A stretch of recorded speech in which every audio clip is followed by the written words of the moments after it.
Hi and welcome to another Claremont Calling. We'll be hearing some music in a few moments from the praise gathering. But before that, I wanted to just again tease out a bit more about the story of Jonah and its impact, which I think has all kinds of resonances with what's going on around us. Sorry seems to be the hardest word. So sang Elton. Well, he didn't write it. Bernie Taupin writes the words, but sorry sometimes is just so difficult to say, isn't it? Leaders make mistakes and they do anything and everything but apologize.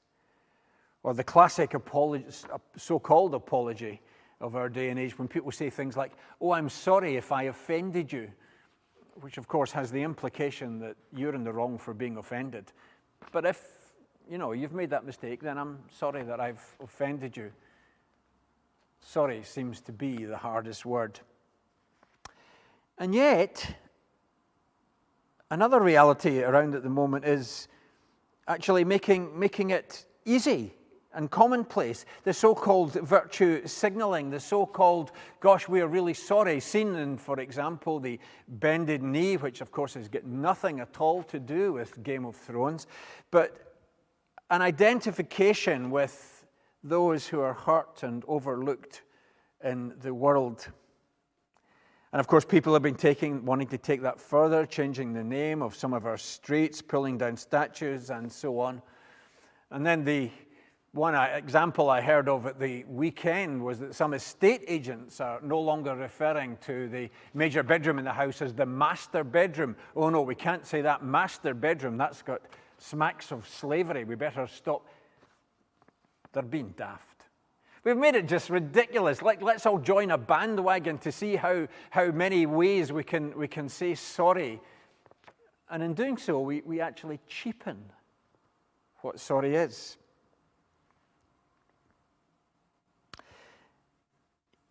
You see, dropping the knee, and I'm not against this, but in and of itself, I wonder what people think and mean by it.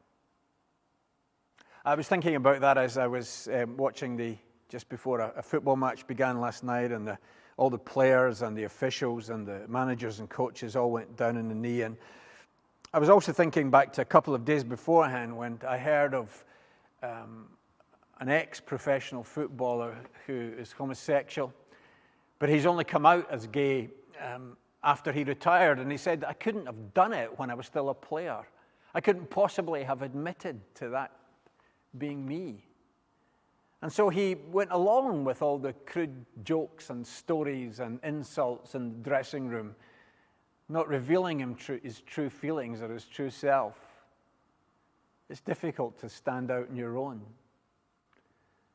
And so with dropping the knee, if everyone else on the team goes down on one knee, well, I'm not going to stay standing up because I'll get pelters for that. So is it just on the surface? We don't know. That was the problem with Jonah, of course. His "I'm sorry" was all too much on the surface. And then it's surely a surface thing when somebody says, "Oh, let's stop calling it the master bedroom." Let's face it, the phrase master bedroom's got nothing to do with slavery, absolutely nothing at all. It's just jumping on a bandwagon. It's a gesture. And it's a gesture from people whose relative wealth that they have nowadays is based on a history which means that as far back in the past they benefited from the proceeds of slavery. But hey, they're not going to do anything about that now. We'll just say sorry. See what I mean? It can be on the surface. Do we really mean it? It can be on the surface. We'll say sorry, but we don't really want to change. And it's change of ourselves that really matters. Read Jonah chapter 2. He says a lovely prayer, puts up a lovely prayer, lovely word, Jonah. But it doesn't mean enough. It's gesture. It's virtue signaling. We need to get beyond and further. True repentance means sorting things out. True repentance means that if I can do something to undo that which was wrong and which I've contributed to, I will do it. So let's think for ourselves as individuals and think of a people. Not just of other ways to say sorry, but to think how much we really mean it, and to genuinely be and do sorry.